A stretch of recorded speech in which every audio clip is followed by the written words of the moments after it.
शहर के बाहर एक पुरानी हवेली थी जहां जाने से लोग डरते थे। कहा जाता था वहां एक खौफनाक साया रहता है।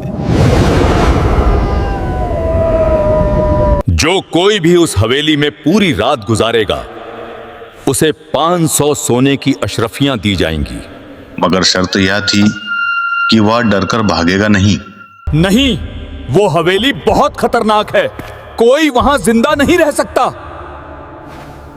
कई जवान आगे आए, मगर शाम होते ही सबकी हिम्मत टूट गई। तभी ये बात मुल्ला नसरुद्दीन तक पहुंची। वो दरबार में पहुंचे और बोले, जनाब मुझे यह शर्त मंजूर है। लोग हैरान रह गए। कुछ बोले मुल्ला पागल हो गए हैं, कुछ बोले ये उनकी आखिरी रात होगी। मगर मुल्ला अपनी बात पर कायम रहे। रात होते ही वो एक लालटेन, एक लाठी और थोड़ा सा खाना लेकर हवेली की तरफ चल पड़े। हवेली का दरवाजा भारी आवाज के साथ खुला। अंदर गहरा अंधेरा था। मुल्ला मुस्कुराए और बोले, आओ भाई, देखते हैं तुम में कितनी हिम्मत है। रात गहराती गई। अचानक टप टप की आवाज आने लगी। फिर किसी के कदमों की आहट सुनाई दी। मुल्ला ने पीछे मुड़कर देखा, मगर वहां कोई नहीं था, सिर्फ उनका अपना साया जो भूत जैसा लग रहा था।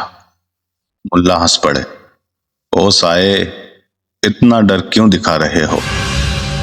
अचानक दरवाजा खुद बंद हो गया। एक सफेद धुंधली परछाई सामने आई। उसकी आंखें लाल चमक रही थीं। मुल्ला बोले, अगर भूख लगी है तो बताओ, वरना मुझे सोने दो। वो साया चीखता हुआ उनकी तरफ बढ़ा। मुल्ला ने लाठी घुमाई, मगर वह हवा में ही रह गई। अब मुल्ला को समझ आया कि इस राज का सच कुछ और है। उन्होंने देखा साया एक लकड़ी के तख्ते के नीचे गायब हो गया। मुल्ला नीचे तहखाने में उतरे। वहां एक संदूक के पीछे फिर वही आंखें चमकी।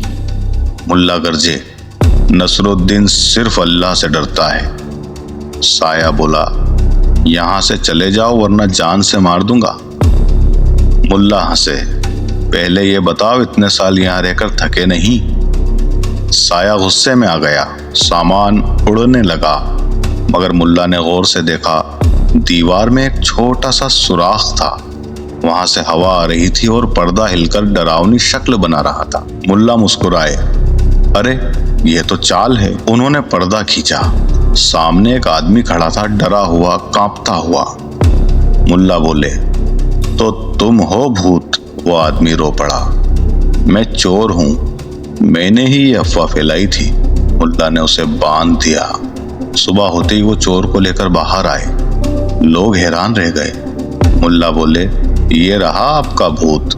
बादशाह ने 500 अशरफियां दी, मगर मुल्ला ने सिर्फ एक अशरफी ली और बोले, बाकी उन लोगों को दे दीजिए जिनका सामान चोरी हुआ था। फिर उन्होंने कहा, डर का कोई वजूद नहीं होता, यह सिर्फ हमारे दिमाग की पैदावार है। मुल्ला मुस्कुराते हुए चले गए और उस दिन के बाद वह हवेली डर की नहीं, खेल की जगह बन गई।